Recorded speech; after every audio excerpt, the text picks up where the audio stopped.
تگ 50 نفره اینجا دپورت کرده. 70 نفر دیگه پرید رفت. تگش تو نیت نکنه طرف دیگه.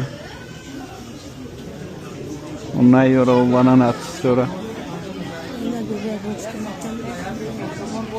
سلام دوستان، سنجش شناسنامه خارجی یعنی که زاگرام پاسپورت برای شما مشکل شده است و شما نمیتوانید در کجا چطور بسنجید و اما پیش راه این مشکل شما را گرفتیم. شما اکنون میتوانید در خانه نشسته پاسپورت های خود را بسنجید و جواب درست را بگیرید.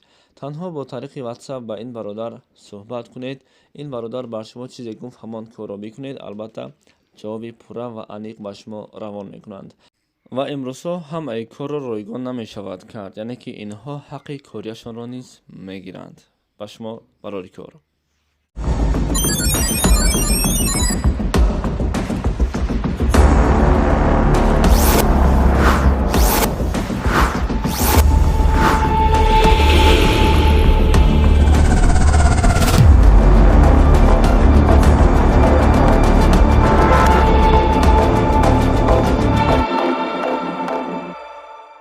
السلام علیکم بر کل برادرها، خواهرها و تماشاگران عزیز. ای همه شما احترامانه خواهش کرده می شود که ویدیو را تا آخر با دقت تماشا کنید و حتما به یار و دوستان خودتان برسانید و به خاطر دیگران دیدن با خبر شدن از همه ویدیوهای ما در زیر ویدیو لایک مانید. برادرها، وقتی ما شما لایک مانیم میگوییم که سبب لایک شما فقط همه ویدیو ما را دیگران باعث تماشا کردنشان می شود و خلاص دیگه اگون فایده بر ما نمیاره. به هر یکی ما و شما معلومه بسیار برادرای ما، خواهرای ما این حال روسیه می روند. وقتی که ای روسیه به یگون پریچینه وارا میگردونه، سبب نامعلومه، سبب نیست. وقتی شما ایو سبب میپرسین با شما یک جواب میده، یا задки نیست یا نباشه میگه просто твоя лица нам не нравится. Все. با بچه مکی من گفتگیم که وقتی او سبب گردونش میپرسند میگه که پروست لیت سایت با ما معقول نشید. یک برادرش میگه که برای ایت در دل طبیعت و نش странах нет места. مقصد برای ایت در منطقه ما، در جای ما، در وطن ما جا نیست. چون این معامله ها کرده استند و خصوصا باعث بعضی گرداندن مهاجرا، خصوصا برادرایی که میروند به سبب به پریچینه او را میگردونند، سبب نداره ولی تلفن شما را میکنند.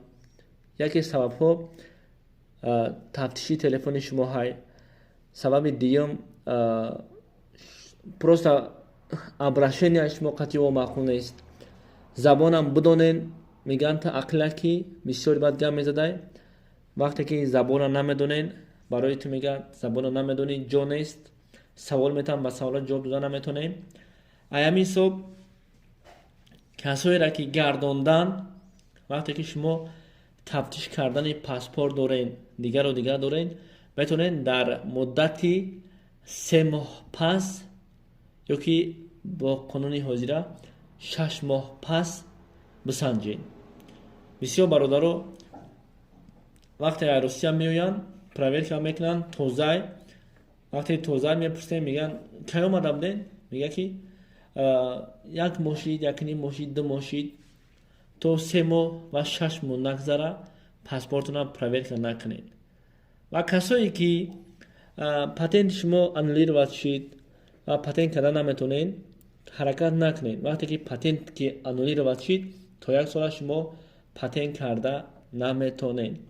مقصد این ویدیوی ما برای چیه؟ مقصد ویدیوی ما برای همینه که شما مبلغ صرف کرده، یعنی که بلیت گرفته 2000 3000 4000 سومون دا سوخته همین که وقت صرف کرده بر روسیه میروین، نه که شما را ایدامدید اژگوفسکی ایونوک و میگردونن. همین کارا رو نکنین، در کار نیست. وقتی که دلت پر نیسته، وقتی که پلاجین همه خیر وزمی نه، ها برادر خوبش بگرد. ما آدما را دیدیم 100% حجت داشتن گرداندن. سبب فقط یک تلفنی پرویر کردن، تلفنی موبیلی بود، تمام. همین سو برادرای عزیز، خوش ما شما همیایی که ریسک نکنین. این حال زمانی ریسک کردن نیست. احتیاط کنین، صبر کنین، در همین وطن کار کنین، انشاءالله همش خوب میشه.